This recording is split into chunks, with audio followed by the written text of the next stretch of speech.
A las 10 de la mañana tuvimos la reunión que ya había comentado anteriormente, el taller sobre las industrias básicas. Se trata de construir un caso de negocios para que podamos tener un proyecto viable, un proyecto que genere oportunidades de desarrollo para el Ecuador, y tenemos que actuar con mucha responsabilidad para esto. En la reunión estuvo presente el ministro coordinador de sectores estratégicos, Rafael Poveda, Richard Espinosa, ministro coordinador de la producción, estuvo Pavel Muñoz, secretario nacional de planificación encargado, Ramiro González, ministro de Industrias, entre otras autoridades de gobierno. ¿Por qué esta reunión? Hay muchos estudios que tienen que realizarse, porque son varias industrias básicas las que se han priorizado y están en distintas fases de visualización, de perfil de proyecto o de prefactibilidad, empezando alguna de ellas, como la petroquímica, por ejemplo. Estas industrias básicas que requieren construir un caso de negocio para ver su viabilidad país, viabilidad como empresa, como proyecto en sí mismo, y viabilidad país, requiere un gran equipo de trabajo. Es mi criterio que, por ejemplo, para todo este equipo de industrias, todos estos estudios, para todos estos casos de negocio, más allá del estudio de la ingeniería, la factibilidad, por ejemplo, se requiere una sola banca de inversión internacional, de las mejores del mundo. Pero más eficiente es tener una sola banca de inversión a que cada empresa, ejemplo, Petroecuador para petroquímica, ejemplo, Astinave para astilleros, ejemplo, Enami para siderurgia, metalurgia, refinación de cobre, cada una contrate su banca de inversión. Así que estamos viendo cómo organizamos una sola unidad que tenga técnicos de clase mundial que nos sirvan de respaldo y de soporte para tener proyectos viables que puedan ser financiados o sujetos de un financiamiento de cualquier banco en cualquier parte del mundo, es decir, que sea un proyecto financiable. O mejor aún, traer un socio estratégico que les permita participar en este proyecto en una empresa mixta, en una alianza público-privada. Ojalá sean nacionales y si no, inversión extranjera directa. Tenemos una presentación, le pido a nuestro ministro Rafael Poveda que esté atento. No quiero dejar de hacer referencia a la gran cantidad de ciudadanos que aquí nos acompañan. Yo les agradezco infinitamente, hay 2.500 sillas, todas están llenas y fácil, hay 1.500 personas más entre las graderías y los que están en la parte de atrás. Gracias, Esmeraldas, por ese enorme cariño que siempre le dan a la Revolución Ciudadana y particularmente el cariño que le dan al vicepresidente de la República, Jorge Glass, que es su más fiel servidor. Mi compromiso con ustedes, me emociona ver tantos ciudadanos y la alegría de ustedes que siempre transmiten. Levante esa bandera, comadre. ¡Viva el Ecuador! ¡Viva Esmeraldas! Tenemos una presentación que vamos a compartir con ustedes, por favor, en pantalla. Tanto hablamos del cambio en el modelo de producción, el cambio de la matriz productiva.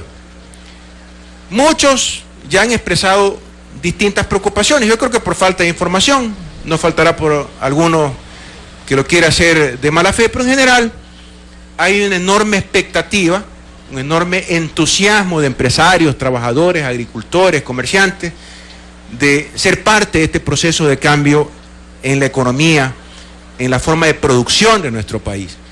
Y esto es muy importante aclararlo, porque también podría darse la percepción de que es el Estado, el gobierno, que quiere cambiar la matriz productiva. No es así. Vamos a ver, hemos generado condiciones habilitantes para que este cambio de la matriz productiva sea posible, sea viable. Por favor, en pantalla es la presentación. Esto es muy importante. Hay ejes de acción, estos no son los únicos. Ejes de acción para este cambio de matriz productiva. Hay una estrategia nacional, que hay un comité interinstitucional de diversas entidades del Estado, que es presidido por el vicepresidente de la República, en donde vamos a generar, entre otras cosas, los incentivos, ejemplo, compras públicas. Las compras públicas del Estado, que alcanzan 10.000 millones de dólares al año, serán preferentemente para industria nacional, para industria ecuatoriana, para trabajadores ecuatorianos. Esto tiene que hacerlo el sector privado. El sector privado es uno de los actores fundamentales en el cambio de la matriz productiva. Yo diría, el más importante de todos. Indudablemente, tiene que haber políticas muy fuertes para tener el talento humano y el conocimiento para que estas industrias, este modelo de producción y esta industrialización sea viable. Sin talento humano, ¿cómo podemos nosotros pensar en que proveeremos el talento humano necesario para que el sector privado tenga un proceso más acelerado de industrialización, o peor aún, para que exista talento humano para las industrias básicas, las industrias industrializantes? Así que aquí hay otro poderoso eje de acción de generación de talento humano, que esto es una profunda coordinación, regulación por parte de CENETID, Ministerio de Talento Humano, los colegios, las universidades del país, para poder tener el talento humano que se requiere para un cambio de matriz productiva, una nueva forma de producción. Y aquí abajo pongo las industrias básicas. Permítanme borrar tanto garabato. Aquí hay una cosa importante. Dentro de todo esto hay mega industrias, las industrias básicas o las industrias industrializantes, que por su magnitud de inversión, porque son inversiones que alcanzan miles de millones de dólares, creo que el más chiquito, el proyecto más chiquito es el de 600 millones de dólares de astilleros, que está todavía en visualización. Estas industrias básicas requieren una estrategia distinta para que sean realidad. Les pongo un ejemplo. La época neoliberal, donde los privatizadores casi querían vender hasta el aire que respiramos. A Dios gracias, llegó la Revolución Ciudadana y no pudieron hacer la feria de la alegría en las privatizaciones. No se olviden cómo querían rifarse el patrimonio del pueblo ecuatoriano, cómo querían rifarse Termoesmeraldas, cómo querían rifarse las empresas de los pozos petroleros. Prohibido olvidar. Ahí me anotaron también los sufridores que ustedes ya saben, ¿no? Nuevamente dijo prohibido olvidar. ¿Por qué no cambian de canal? Si no quieren ver, cambien de canal. ¿Qué les cuesta? A ver, estas industrias básicas requieren un tratamiento distinto, porque el monto de las inversiones así lo obliga. No hay suficiente capital en el Ecuador para construir fábricas o industrias de miles de millones de dólares. Así que vamos a la siguiente, por favor. ¿Cuál es la situación actual? Tenemos materias primas importadas. ¿Tenemos algún proceso de industrialización? Tenemos materia prima nacional también, en ciertos casos. La distribuimos y generamos productos para consumo nacional. Muchas veces, sencillamente, importamos productos finales para consumo nacional. La siguiente. ¿Qué buscamos? ¿Cuál es la situación futura con las nuevas industrias? Que nuestros recursos naturales, que el talento humano, la mano de obra especializada, la investigación y desarrollo de Yachay, por ejemplo, se canalicen, se concentren en las industrias básicas para generar materia prima nacional, industrialización, distribución y comercialización y exportación al mundo. Es decir, ya dejar de ser un país primario exportador. No podemos seguir exportando solamente petróleo, solamente residuos de petróleo, solamente bananos, flores. Tenemos que diversificar nuestra oferta exportable. ¿Qué significa eso? Tener más productos para exportación, no solo para consumo nacional, sino para exportación. Por eso, compañeros, yo sé que algunos insisten, todas las opiniones son respetables, algunos fuentes de opinión, no quiero calificarlos de otra manera, son fuentes de opinión que escriben en distintos medios de comunicación, dicen no es muy riesgoso. Es muy riesgoso ir a un proceso de industrialización tan acelerado como quiere el gobierno. Mejor hagamos lo mismo y hagamos mejor lo mismo de siempre. Exportemos más banano, exportemos más flores y quedémonos como estamos. No, compañeros, esto es una revolución. Y el pueblo fue promesa de campaña. Vamos por esa industrialización. Y aquí Esmeraldas es un polo fundamental para ello, con Termoesmeraldas 2, la repotenciación de la refinería de Esmeraldas, histórica, 700 millones de dólares que están invirtiendo para ustedes. Avancemos. Hay distintas industrias básicas, unas que utilizan minerales, otras recursos forestales, hidrocarburos, petróleo y gas. Recursos forestales, hago un pequeño paréntesis. El presidente de la República ha ordenado fortalecer los controles para evitar la tala de bosques primarios ilegal aquí en Esmeraldas. El Ministerio de Ambiente, mucha atención, ministra del Ambiente, a redoblar esfuerzos para cuidar el bosque de esta bella tierra. Y de hecho el presidente ha pedido un taller para revisar todas las políticas que se aplican para el aprovechamiento de nuestros bosques y hacer que sea sustentable de manera extrema. Pero bueno, hay industrias que usan minerales, por ejemplo, siderúrgica, hierro y acero, metalurgia, el cobre, industria del cemento, vidrio, la petroquímica de la refinería del Pacífico, urea, caucho sintético, plásticos primarios, pigmentos, pinturas, barnices, jabones, detergentes, cosméticos. La verdad es que uno no tiene idea de todo lo que sale del petróleo. La siguiente, por favor.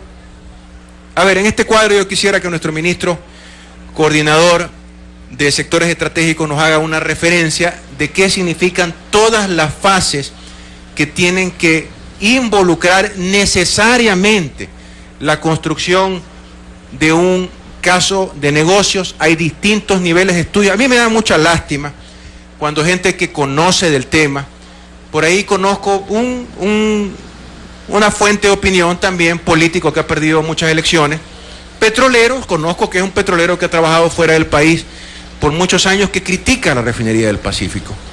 Qué fácil que es criticarnos, ¿verdad? Qué difícil es iniciar una refinería en cualquier parte del mundo, y el Ecuador está iniciando una refinería de alta conversión, de última tecnología, de 12.000 millones de dólares.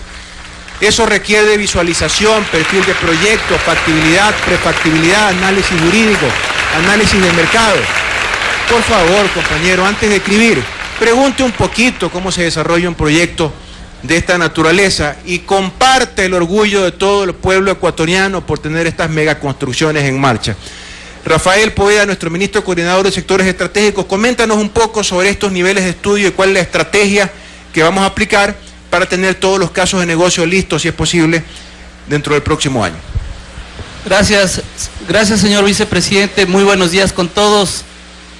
Dentro de esta lámina, para las personas que pueden ver la presentación, vemos los diferentes niveles de información que necesitamos para la ejecución de este tipo de proyectos, que como usted ha mencionado, son proyectos que requieren de un análisis de un caso de negocio que va desde el mercado, es decir, qué posibilidades tenemos para satisfacer la demanda en un país, para hacer exportaciones de un producto que vamos a producir hacia la región o hacia el mundo, que viene también de un análisis financiero, económico, es decir, qué posibilidades tenemos de captar recursos de inversión privada o hacer una alianza público-privada para el desarrollo de estos proyectos, un análisis de las materias primas que necesitamos para la ejecución de estos proyectos. Entonces, para avanzar en el orden que se requiere, necesitamos diferentes fases de ejecución.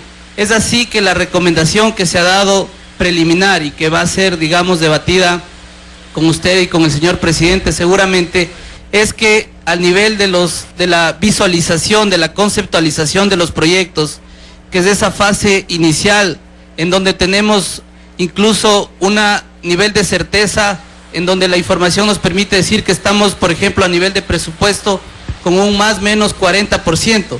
Con ese nivel de certeza todavía no se puede tomar una decisión, no se puede financiar un proyecto, se requiere avanzar. Pero hasta ahí es en donde se ha recomendado que como gobierno, que como Estado, hagamos todos los niveles de estudios para en ese momento tomar una decisión del gobierno, si es que se hace esto a través de la iniciativa privada, con inversión privada nacional o internacional, con inversión solamente pública o en una alianza público-privada, como en el caso de la refinería del Pacífico, en donde el 50% de la inversión la hará la empresa pública Petroecuador y el otro 50% estará repartido entre dos accionistas, PDVSA de Venezuela y CNPC de China, para mencionar un ejemplo. De esa forma tendremos información para avanzar en los siguientes niveles de ingeniería y llegar definitivamente ya a una ingeniería final y al proceso de construcción. Eso, presidente. A ver, en este mismo cuadro, gracias Rafael, vamos a poner una línea de color rojo, aquí, media chueca, pero ahí está la línea. Estos niveles de estudios que muchos de ellos están desarrollándose, perfil, definición del trabajo del proyecto, luego sigue la prefactibilidad. Aquí, en este momento, tomaremos una definición estratégica. Vamos a decidir o a definir en paralelo, en algún momento, cuando ya esté desarrollándose la prefactibilidad, donde hay una estimación económica de cuánto cuesta el proyecto. Pero ese es uno de los estudios. Pregunta, ¿este proyecto es para mercado local o para mercado local más exportación? ¿Cuál es la estabilidad del precio de este producto? ¿Cuál es el mercado regional? ¿Cuáles son las medidas regulatorias para yo fortalecer este tipo de industrias nacionales? La seguridad jurídica que podemos generar, los riesgos que puede enfrentar un tipo de inversión de esta naturaleza. Todo esto lo vamos a evaluar durante la fase de prefactibilidad. Luego tomaremos la decisión, solo entonces, si esto podemos promoverlo como una inversión privada, como una inversión pública o como una inversión mixta, es decir, público-privada, para luego tomar la decisión de avanzar a los siguientes niveles de estudios. Todos los estudios antes de la factibilidad, es decir, perfil, definición, prefactibilidad, la visualización, vamos a invertir los recursos, el Estado ecuatoriano, el gobierno nacional, para comenzar a desarrollar estos proyectos, y cuando comience a avanzar la prefactibilidad, hacer una presentación internacional a instituciones financieras y operadores estratégicos y potenciales socios para avanzar con este tipo de proyectos, hasta llegar hasta la fase final, cuando tengamos la ingeniería definitiva, la estimación económica, ya con un margen de error del más menos 5%. La ingeniería de detalle, como le decimos en las hidroeléctricas, sería el análogo. Todos estos pasos hay que seguir y vamos a constituir un solo equipo multidisciplinario que se encargue de todo esto, para que nadie se me retrase ni pierda ni un solo día, a trabajar con eficiencia, con desesperación, como requiere el pueblo ecuatoriano para dar pasos gigantes hacia la industrialización. No nos vamos a quedar como un país primario exportador, vamos por la industrialización, a dar ese salto al desarrollo para generar bienestar para todos los ecuatorianos. Aquí hay un estimado en este cuadro, muy rápidamente, de lo que pudiéramos estar invirtiendo en estudios en las distintas fases. Evidentemente esto no toma en cuenta las inversiones ya realizadas en estudios en la refinería del Pacífico, que son muchísimo más grandes. Pero estamos invirtiendo por el desarrollo y tenemos que dar estos pasos en firme, pero con mucha fuerza, con mucha rapidez. La reunión siguiente